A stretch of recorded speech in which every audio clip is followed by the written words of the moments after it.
And I kind of nerd out over this, so I was really excited to be part of the USDA's Train the Trainer program that they held in Chicago and San Francisco.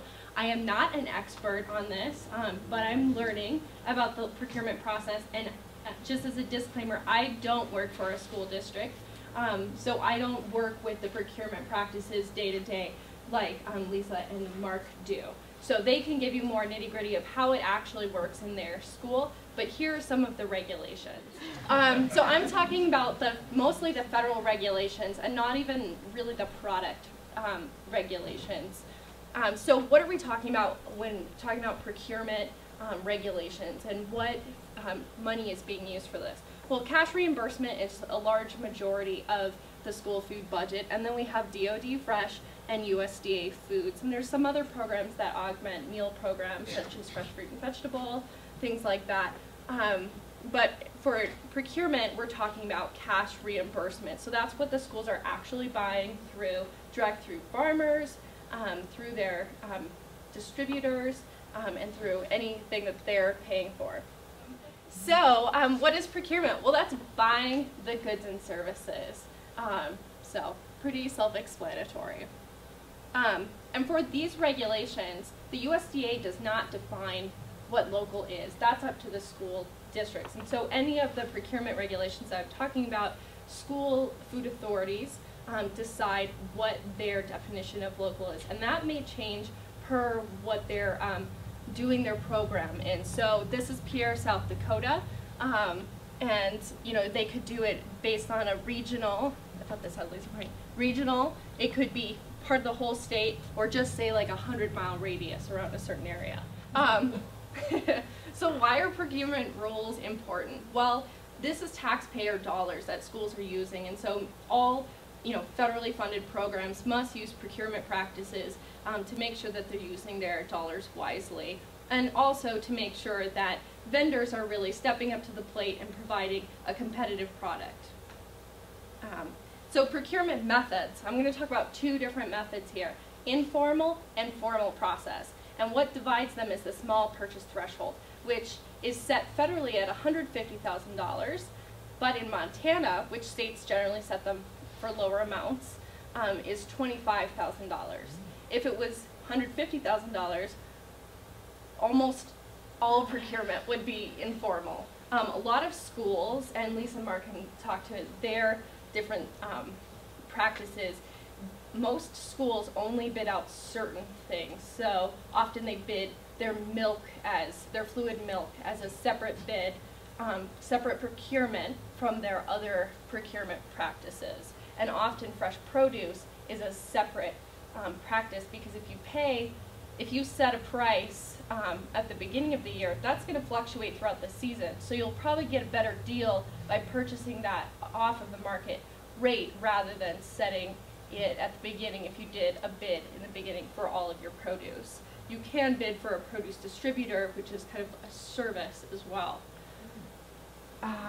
Okay, so with informal procurement process, which is really what a lot of the procurement for schools falls under. So they're going to, and I have to say that a lot of schools aren't necessarily following what the USDA's guidelines are. I don't think a lot of schools know about how they're supposed to be documenting this. So this is training that I will be doing along with the Office of Public Instruction to be able to clarify these answers. This will also be part of the administrative review process that schools have to go under. So this information will get out there. So the informal process is basically you come up with what you want to buy. Let's say we want to buy tomatoes. So we want tomatoes that we can slice and then put on sandwiches. We draft those specifications. We might have a size. We might have a variety in mind. We know how much we want, in what kind of containers that we want to receive it in. We don't want it in big bins because our staff have to pick it up. So we need to know what we want before we buy it. And then in the informal process, you just go out and find what those prices are. So you could call 3 different providers. They could all be local providers. They could be your current produce distributor. You just have to find, put that out there, get the pricing, and make sure it fits within your budget. That's a really important component. You have to evaluate them, which, you know, all of these seem like really long steps, but basically this is like picking up the phone, great, okay, you're at $1 a pound, write that down on your sheet, you're at $2.50 a pound, write it down, etc. Decide who you're going to go with, which is the lowest bidder, and then move from there. So one thing that then you're thinking, maybe if you're maybe a devious person or just a crafty person, is, so if I just split up my procurements, then I don't have to do a formal procurement. You have to do a formal procurement then and use a bid process. You can't intentionally split procurements to get below that $25,000 small purchase threshold. The intent is very important here. When you split out milk or you split out your fresh produce, there's a reason you do that. Or if you're doing a Harvest of the Month program and you need that to be separate because of the nature of the program, then you would split that out, and that makes sense. But you would know that reasoning behind it. You can't just do it to get below the threshold. And then the formal procurement process. So this is where you get into contracts and bidding. So with a formal process, this is when you actually have to go to bid. So you're developing a solicitation. This is a written solicitation. You're going to publicly announce it so that more people are going to be able to. With the informal, I could call my 3 buddies that I know grow tomatoes and only get quotes from them. Whereas this, I have to put it out there, receive generally sealed bids, so I don't see what's coming in and cannot provide information. And then you're going to evaluate the bidders on what they can provide, award it, and then manage that contract. I'll talk about local as a specification first. You cannot use local as a specification. So you might have been going there, I see you, but you cannot use local as a specification in an RFP or in an informal process. But what you can use are some of these. So you could say, you know, sustainable practices, harvest techniques, crop diversity is one they use, freshness, so you might want something that's delivered within 48 hours of harvesting. You know, you have these, the ability to use these as specifications, and there's many more that you could use as specifications, but local, because of, you know, interstate commerce, you cannot use as a specification. I think I'm almost done, but forward contracts, so we talked a little bit about that as well. That's another great strategy for buying local. That is something that you can do, and really forward contracts, when you think about how schools purchase food already, it's not that weird of a thing except for the risk of purchasing something you don't know, you don't have a guarantee that's going to arrive. Schools already have contracts with distributors to buy products that will be delivered at a later date or throughout the school year. So it's not a totally foreign concept, but just be aware of the small purchase threshold, how much is being purchased, and then of course the schools really need to understand the risks of working with producers to do that. And producers also need to understand the schools and what happens if, you know, you do have crop failure, and how is that handled. Donated foods, schools can accept donated foods, but they should consider the same food safety as anything else, and also consider what I will call the hassle factor.